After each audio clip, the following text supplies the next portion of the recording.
Joshua fight is dead. It's not at the minute, so we move on. You know, good things. I'm in a good position where I got options, and then we wanted to fight. You know, I think they wanted to fight as well, but sometimes negotiations break down. Or, you know, I believe I have a certain value. I believe a certain value to the fight, and he believes that this is what he wants to give me. So there's lots of ins and outs with it. You know, negotiation business it's very difficult. The fans don't really see the ins and outs of that. But yeah, so we move on.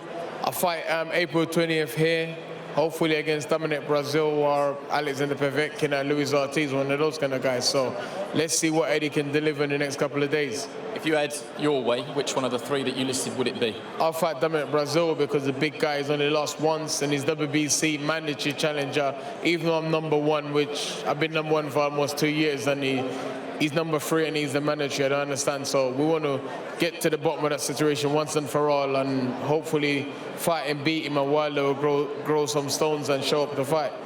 Right, Eddie Hearn, Dillian says the AJ fight is dead and that he wants one of the 3 shortlisted names. What's your take on that? Yeah, I mean, look, we've been talking about that. We talked about maybe trying to look at May or June for the AJ fight, but we're talking backstage. April 20's been booked here now at the O2, and we'll talk over the next few days. You know, I said about the 3 names, Povetkin, Ortiz, Breazeale. Breazeale puts him in a great place, you know, in a mandatory position. And Ortiz and Povetkin a hell of a fight as well. He likes to gamble. You know, he had that world title shot, but he wants to get what he perceives to be his value in that fight, and he thinks if he's going to beat those guys, continue to win, his value is going to increase. But I think, you know, there are 4 guys in the heavyweight division right now, you know, and Dillian Whyte's right at the forefront. You've got the other guys trying to break into that spot, Jarrell Miller, Dominic Breazeale, you know, even younger fighters coming here, good fighters coming through, and you know, Dillian's always ready to fight. So if he's not going to be Joshua, it'll be April 20th, and we'll sort that all out next week. Does that mean it's more than likely to be AJ Miller then? It's looking very likely at the moment, yeah. I mean, look, if we can't do May or June against Dillian Whyte, I think AJ could well be making his American debut at Madison Square Garden in June. Thanks for the update. And Fabio, well done. Congratulations to Fabio, but we have to start with the big news there coming in from Eddie Hearn and Dillian Whyte there. April the 20th is looking like, and he wants Dominic Breazeale. Johnny, what's your thoughts? He's saying that the AJ fight, saying that's dead at the moment. Did you think they'll be happy with how the situation is going? Listen, we all, a lot of us wanted to see that fight, and for Dillian Whyte, of all people, he's done everything possible to get himself into that position. He's down to negotiations. Negotiations obviously didn't work between he and Joshua's camp, so he moves on. He's number 1 in the world. He's saying he wants to take the risk again. Sounds like Breazeale. Why not? He's doing the right thing. I like his attitude. He doesn't care. He just wants to fight. Most fighters, the figures that I'm hearing is being offered, it sounds great, but he's saying, no, I know my value. This is me. I've fought my way to this position, so I prefer to fight someone else and put himself in a position where he can earn more money. Charlie, are you of the same thinking of Johnny, that Breazeale, Whyte, why not?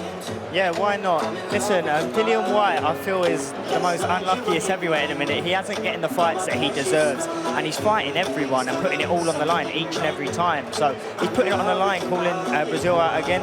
A massive big puncher, tall guy, and he's putting his mandatory, really, he should be mandatory position on the line because he wants the mandatory position, which he's been struggling to get hold of. So yeah, I just feel for Dillian Whyte a little bit, and I really think he deserves his big shots. What do you think, Dave? Is he making the right move, do you think? It's the only move that he can make. If they're going down a different route with AJ, obviously Wilder's tied up with Fury. What else are they going to do? You know, Dillian's not going to sit on the shelf and just wait and let time pass by. He wants to fight. The thing about Dillian is like the boys have said, he is a man that will fight anybody, and he's been doing that, and that's why he deserves his shot. Now, the 3 names that I've mentioned there, Povetkin, Ortiz... And I think the UK fans, or the world, I think they'll agree with what you're saying. And that's why the fans are behind Dillian now. But the 3 names they've mentioned there, Povetkin, Ortiz and Breazeale. Breazeale is the one that's got the ranking that'll solidify Dillian if he needs it, which he shouldn't do. But that's the fight where, if anything, that's probably the easiest of the 3. But Dillian deserves that. He keeps taking these gambles while he's waiting. Why keep fighting the killers? There's people, I should fight Ortiz. Why? You know, he's done everything that's been asked of him and more. Let him Breazeale's still a tough fight. He's a game fighter. He's strong, heavy-handed, big fighter, big unit. And Dillian's an exciting fighter. So that'll make a good fight because Breazeale will be there to be hit. It's just about, it's marking time in the best possible way for Dillian right now, and it's very frustrating. You can see in his body language there, he ain't happy. He's not happy at all. But what can he do? But he's been patient up till now, so why change that? Of course, I hate it was a bit heated between he and Eddie backstage, but that's another story. At the end of the day, he's decided that he knows what he wants, and he knows what his value is, and he wants to fight. The mistake we fighters have made in the past is we've waited and waited and waited, left too much time away, and our best days have slipped away. Last year was a great year for him. This year can also be a great year for him. His stock has risen because of his attitude, because of the guts he's shown. And also, he has a very good business brain on his shoulders. He does, but you know what you're saying about that, about the best years can be sometimes go past by the time you get your chance. Last year was a great year for him, but they were hard fights. Yeah. They were hard fights. Now, you're talking about big men that are taking big blows to the head here, and sparring, preparation for those fights, those camps are hard. They all take the toll. So the danger is for Dillian is left waiting for that long, that by the time he gets his shot, I'm not saying he is, but there's that danger that the cumulative effect of the fights just push him over. Let's just say he fights Breazeale or he fights one of the other guys, and that's another hard fight, you know? It all takes its toll. That's the gamble you take. Do I save myself and wait till my opportunity comes, and when it comes I'm fresh as the daisy, but I've not had many fights, or do I keep ticking over?